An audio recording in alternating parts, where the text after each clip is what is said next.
What's up, everybody, and welcome to another edition of AGR's Pop Culture Reviews. And Happy New Year, everybody. We made it to 2018. I hope that you had a restful holiday weekend with your friends and family, but we are back at it. So we all know that 2017 was a great year for comic book movies, and what a way to start off 2018 with this badassness.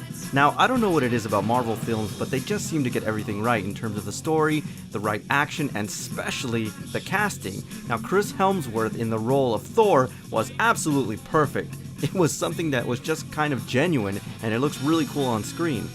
And I have to say, the 1/6 scale figures have been really impressive. Every iteration of the Thor figure throughout the films has been more and more impressive, and this one is no different.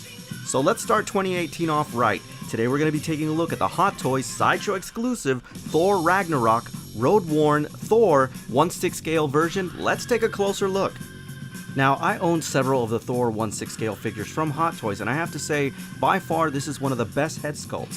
They did a really great recreation of Chris Hemsworth in this scale, and one of the things that I like about it is it's a lot more lifelike this time around. There is a lot of detail in the beard stubble. I especially like the sculpt in the hair, much more lifelike, and I really love the nice touch in the imperfections in the skin. Most importantly though, the eyes. His beautiful blue eyes have been done so perfectly here, guys. This looks absolutely fantastic. This meticulous attention to detail also extends to the upper torso of this figure. Now, the armor here looks great. One of the things that I like about it is that I know that it's not actual hard leather. It's a faux leather, but it does look dense, and it looks exactly like it did in the film. The strap running across his chest is also incredibly detailed, and one of the things that I do like about it is that it does use real metal for the buckles and the little pins. Most importantly though, it does look like worn leather. The extra attention to detail just makes it look more organic.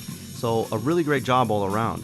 Thankfully, what they did with this Thor figure and what they're continuing to do with other iterations is that they're putting a full rubber body suit so that it hides those god-awful looking seam lines. Here it's great. Actually, it amplifies the Thor figure. Not only did they do a really great job with the musculature, but you also see imperfections in the skin, and it's very porous, again giving it very much that organic look that we like. The muscles, the veins, everything looks perfect here. This is awesome in terms of how they did this, especially those gauntlets. They look fantastic, guys. Now, the midsection of this figure is really great because it showcases that hard leather look.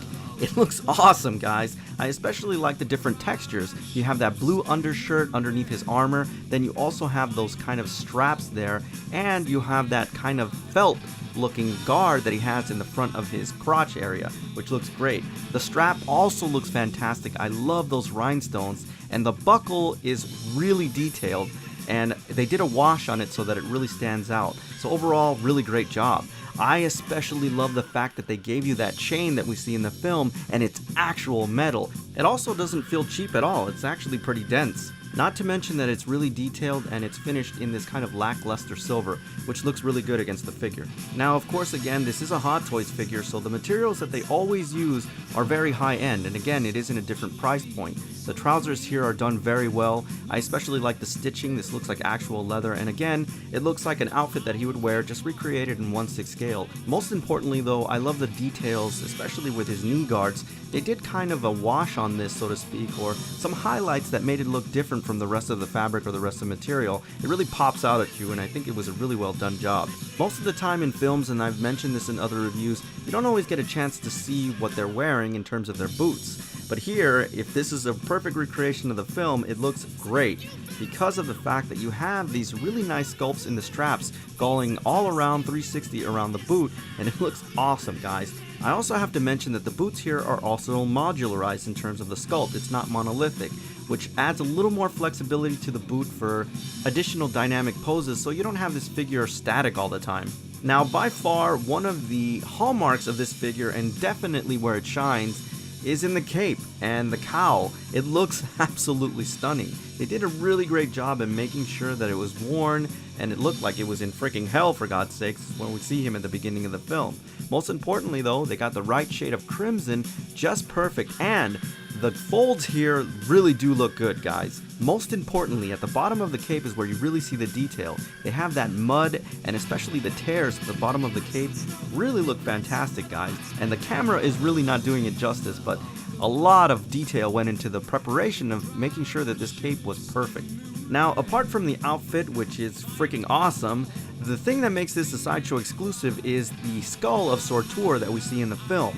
Now, this thing is brilliant, guys. It looks friggin' awesome. The attention to detail here is great. Just look at the cracks and the etching in the actual horn itself. It looks great, guys. They did a really amazing job here in terms of recreating what we see on screen. The detail in the teeth and especially those eye inlets look great.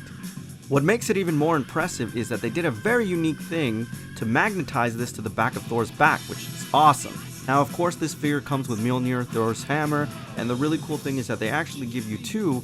They give you a dense version and then one that actually lights up, and I'm going to talk about that a little bit later. But this is great. It's very similar to the ones that we've seen in other iterations, so there's nothing really new here, but I have to say that it is very, very dense. I think this is probably the heaviest I've seen so far.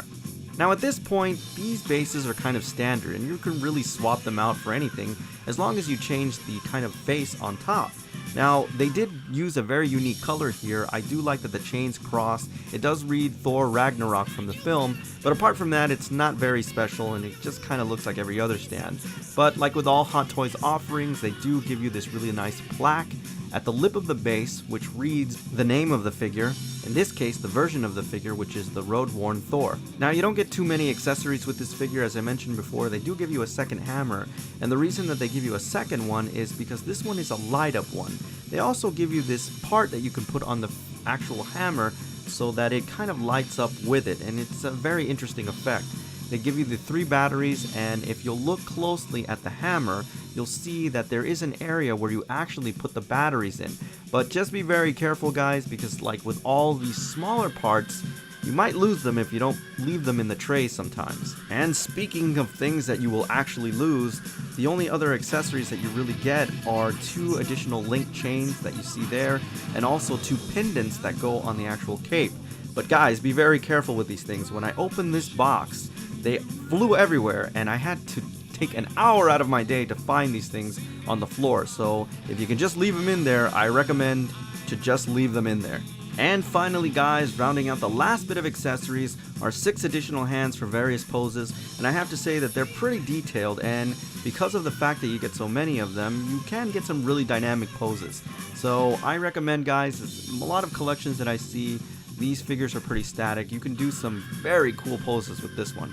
Now guys, this is an easy one for me, and it's the first Holy Grail piece of 2018, even though this was released last year. But guys, this thing is a Sideshow exclusive for a reason. It is very sought after right now, so it is going to be in the category of Holy Grail piece. So if you can get your hands on this, guys, please do it as soon as possible. Now before I go, I just want to thank the folks over at Hot Toys and Sideshow Collectibles for sending this wonderful piece over for review.